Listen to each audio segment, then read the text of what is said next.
And what I will do is, let's read from, I want to read from Mark.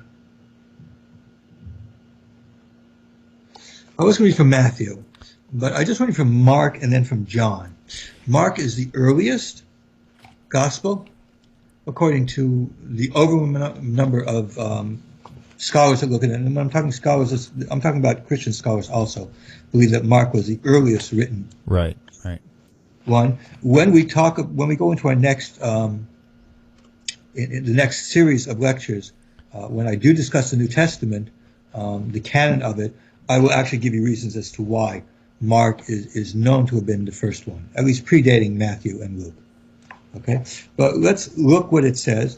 We'll just read that. We're going to read the shorter version of the Mark. There's a longer version of Mark's ending, and we will discuss that also later on, the difference between the shorter and the longer, and why there is a difference here, and some Christian scholars say about it. So this is chapter 16 of the book of Mark. So here it is. Hey, Rabbi, real quick, just for notation purposes, right? Yes. Chapter 16, the last 10 or 15 verses were added, right? They weren't in the original. Yes, I really wanted to discuss this when we discuss the canon and great. the actual text of the New Testament. Okay, great, very good. Because in that context, I will actually discuss what evangelical scholars of high-rated scholars, people that I actually respect, though I disagree with them. Got it. Okay, go ahead. 16. But people who are worthy of respect for their scholarship and their their religiosity and their belief. Very good. So what verse do you want to start with? Chapter 16? We'll do 16, and we'll do basically the short. Okay, sounds good. Okay, I don't want to read the long because there's You probably don't have time. Well, it's not that I can make the time for it, but really, right. Picking up snakes and stuff like that. Yeah. All right, let's do it. Bart Ehrman has a funny joke about that. We'll leave that joke for later on. Okay. So it says here, 16, when the Sabbath was over, Mary Magdalene and Mary the mother of James and Salome bought spices so that they may go and anoint him, meaning Jesus' body who was in the grave. Why it's that we'll get in when we deal with the resurrection, we'll bring all these things together. Okay. And very early on the first day of the week, when the sun had risen, they went to the tomb. That means Sunday morning. They had been saying to one another, "Who will roll away the stone for us from the entrance to the tomb?" When they looked up, they saw that the stone, which was very large, had already been rolled back. You should know, I'm reading from the Reserved Standard Version, which is from the New Testament version that I have here called the Jewish Annotated New Testament, because it has notes here from Jewish New Testament scholars. All right.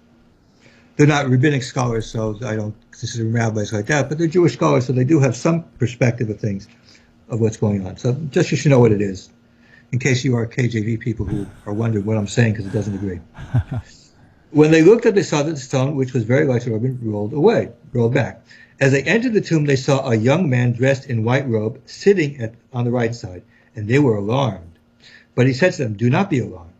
You are looking for Jesus of Nazareth, who was crucified. He has been raised. He is not here. Look, there is a place they laid him. But go tell his disciples and Peter that he is going ahead of you to Galilee. There you will see him, just as he told you." So they went out and fled from the tomb, for terror and amazement had seized them. And they said nothing to anyone, for they were afraid.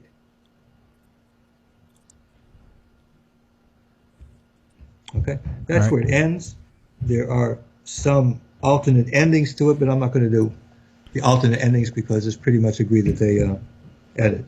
Just for notification purposes, we're not going to get into this later on, but if you read this and you understand it this way, they were told to do something and they didn't listen, obviously, or they did, and then we don't know where the story came from, but that's a different story. Okay, so let's go to John. John has this a little bit differently. Okay? All right. I just want you to listen to simple. We'll get into more details when we actually deal with the resurrection, but I just want you to get an idea that there exists some real contradictions here. How we'll deal with it and discuss that, we can discuss with the resurrection, but it has to come in. I want it to come into your mind that you understand that there are real contradictions here. Right. So chapter 20 of John. Early on the first day of the week, while is still dark, Mary Magdalene came to the tomb and saw that the stone had been removed from the tomb. Okay. So in both cases, of course, we see the stone was returned, but here we have only Mary and not three women going together. Right. This is very important. Let's follow what happens here. So she ran and went to Simon Peter and the other disciple, the one whom Jesus loved. So here she runs and comes to two men. Mark has nothing about that. Okay? And no, they haven't seen an angel or anything like that yet, or anything like that. Right. And said to them, they have taken the Lord out of the tomb, and we do not know where they have laid him. So after Mary and John has gone to the tomb and left it, she has no idea what's flying. Whereas Mary in Mark actually meets an angel there who tells her immediately what happened. Okay, now we continue, verse 3. Then Peter and the other disciples set out and went toward the tomb. So now Mary sort of disappears, or she's there. I think she comes with them, but whatever. So Peter and the other disciple, who the one who Jesus loved, is usually considered to have been John. Can't guarantee it, but that's usually what I understand from Christians. That's what I heard too. Right. Yeah. Okay. I didn't learn in yeshiva. I had to learn from yeshiva. They don't teach that in yeshiva. No, we didn't have a class in that kind of stuff. That's awesome. Okay. We just learned simple things like what foods to eat, things to say, things just to live your normal life, not right, not to do this. This is not that's not what was important for our lives. Okay, two were running together, but the other disciple outran Peter and reached the tomb first. So here you see they're actually having a foot race. Very nice Greek thing to do. The Olympics, they used to have races. So I guess Peter and the other were running out. And it seems that John was a little bit more robust and in better shape than Peter was, because he comes there first. He bent down to look in and saw the linen wrappings lying there, but he did not go in. So they're staying outside. Then Simon Peter came and followed him and went to the tomb. So John, let's say it was John, the beloved disciple, went with Peter together. He saw the linen wrappings lying there, and the cloth that had been on Jesus' head, not lying with the linen wrapping, but rolled up in a place by itself. So he sees a little bit different. No angel there. No angel sitting outside there like in Mark. Then the other disciple who reached the tomb first also went in and saw, and he believed. What did he believe? I don't know. It doesn't say here what he believed. He believed Jesus wasn't there. For as yet they did not, they did not understand the scripture that he must rise from the dead. So they didn't even know he was supposed to rise from the dead. This is very important because you actually see this as a fact. Comes up very quickly. Then the disciples returned to their homes. Okay, so they just ran. They went in. It was there. It wasn't there. Nothing happened. They go home. He's gone. I have no idea what's going on. It's gone. But Mary stood weeping outside the tomb. As she wept, she bent over to look into the tomb. And she saw two angels in white sitting where the body of Jesus had been lying. One at the head and the other at the feet. So Mary sees the angels, but the other two didn't. So the angels just appeared out of nowhere. Not a big deal, by the way. Angels can appear out of nowhere. They're not really physical beings, but they can come into physical form.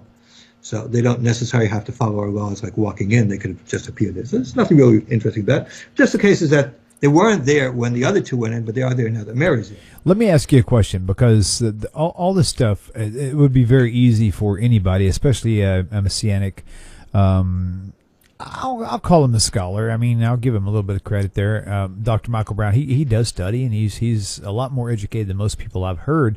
But what do you say when it comes down to something like this, and you have to define for that person the difference between a vantage point, which is that's kind of the tool they use. They say it's a vantage point versus a blatant contradiction. I mean, there has to be some rule that declares which is which, and why is it that they can get away with calling it a vantage point when it actually is not a vantage point situation?